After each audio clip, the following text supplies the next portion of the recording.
Hi friends good morning काली राति आसिक बहुत tired होती आम रूम देखे पारे आम रूम नहीं कि रही जाइए जिनपतर सब पड़ी एमती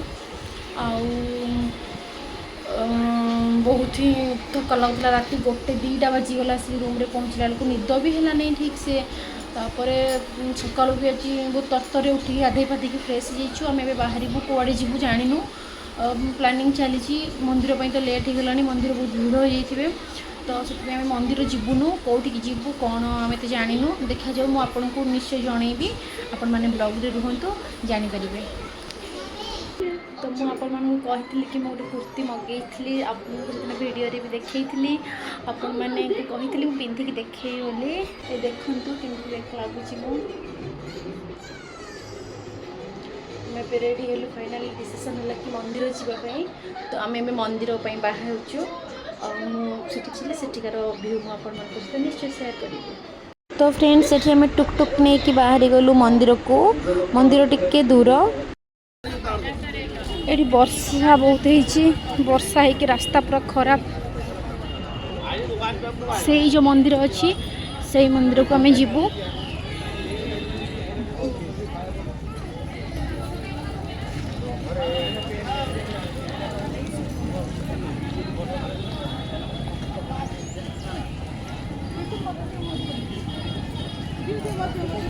तो फ्रेंड्स आम ए जाऊँ भगवान भोग नहीं कि ए मंदिर ना हूँ काल भैरव शिव मंदिरटा काल भैरव मंदिर बहुत सुंदर है दी साइड रे पूरा बंधा है पूरा आम ओडिया रे कौन कहती मानसिक सब मानसिक करके बांधी आम भी बांधवा सकाल सकाल पाग भी बहुत भल कर मेघुआ पाग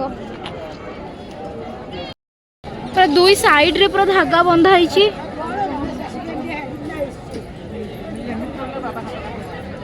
भल लगुच ना बड़ा जगह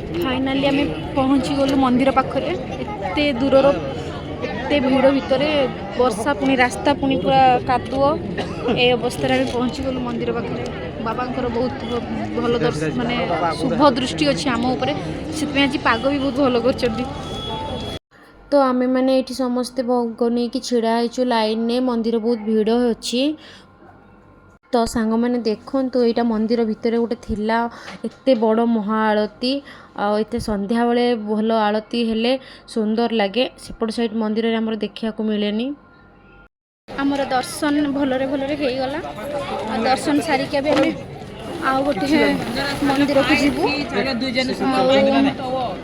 भितर मोबाइल एलाउ ना फोटो उठाइबे ना मुझे देखी था ठाकुर को बहुत सुंदर से गोटे अलग रूप में महाशिव को देखिली महाठाकुर को शिव को गोटे मुझे अलग रूप में देखिली बहुत बढ़िया ठाकुर सी माने गोटे सब मुझे शिवलिंग देखुली मंदिर आमर सेपटे कि एपटे पूरा बहुत बढ़िया ठाकुर बहुत मैं अलग रूप आम से दर्शन सारिके मंगलनाथ मंदिर आसचु बहुत सुंदर जगह कि रास्ता गुड़ा ये भल नुह जमा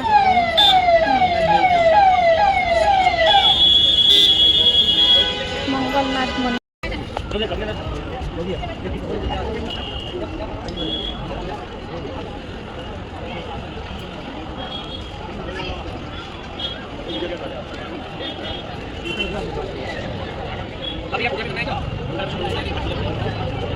एपड़को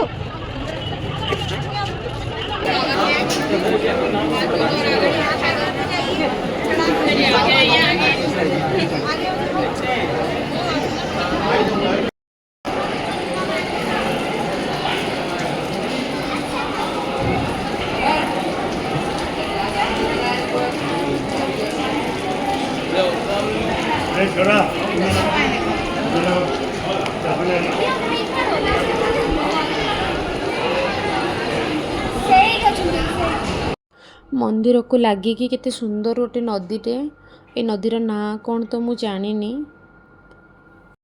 ଠାକୁରଙ୍କ ଦର୍ଶନ ସାରିକି ଫେରିଲା ବେଳେ ଦେଖିଲୁ ଏଇଠି କିଛି ଲୋକ ବସିକି ପୂଜା ପାଠ କରୁଛନ୍ତି। ମନ୍ତ୍ର ବହୁତ ଜୋରରେ ଉଚ୍ଚାରଣ ହେଉଛି।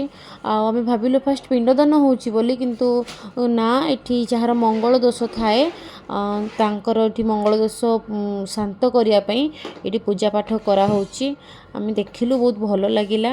ତାପରେ ଆମେ ଏଠି ଦର୍ଶନ ସାରିକି ମନ୍ଦିର ସବୁପଟେ ବୁଲାବୁଲି କରିକି ଆମେ ଏଇ ମନ୍ଦିରରୁ ବାହାରିକି ଆଉ ଗୋଟେ ମନ୍ଦିରକୁ ଏବେ ଯିବୁ। ଆଜି ଗୋଟେ ଦିନରେ ପ୍ରାୟ ଆମେ ଏବେ ସୁଦ୍ଧା 2ଟା ମନ୍ଦିର ଦର୍ଶନ ସାରିଦେଲୁଣୁ। ଆମେ ଏଠି ସକାଳୁ କିଛି ବି ବ୍ରେକଫାଷ୍ଟ କରିନଥିଲୁ, ତ ସେଥିପାଇଁ ଟିକେ ଆଖୁ ରସ ପିଇବାକୁ ଆସିଥିଲୁ। ଦର୍ଶନ କେମିତି ହେଲା? ସବୁ ଠାକୁର ଦର୍ଶନ କରିଦେଲେ ନା? ବଢ଼ିଆ ସେ ଦର୍ଶନ ହେଲା। ସକାଳୁ କିଛି ବି ଖାଇନୁ, ଆଉ ଶୋଷ ବି ବହୁତ କରୁଛି। ଆଖୁ ରସ ଟିକେ ପିଇବାକୁ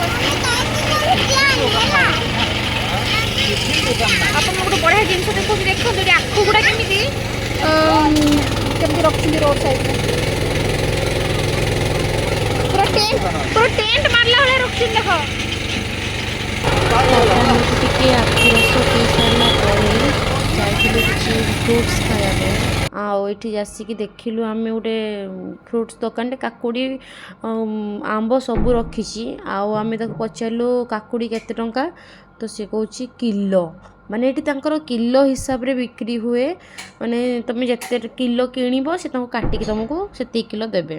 ତାପରେ ଏଠି ଆମେ ସମସ୍ତେ 1 କିଲୋ କାକୁଡ଼ି ଆଉ ଅଧ କିଲୋ ପିଜୁଳି ଆଉ ଆମ୍ବ ଅଧ କିଲୋ ଆଉ ଗୋଟେ କ'ଣ କାକୁଡ଼ି ଭଳିଆ ଗୋଟେ ଫ୍ରୁଟ୍ସଟେ, ମୁଁ ତ ଜାଣିନି ତା ନାଁ କ'ଣ।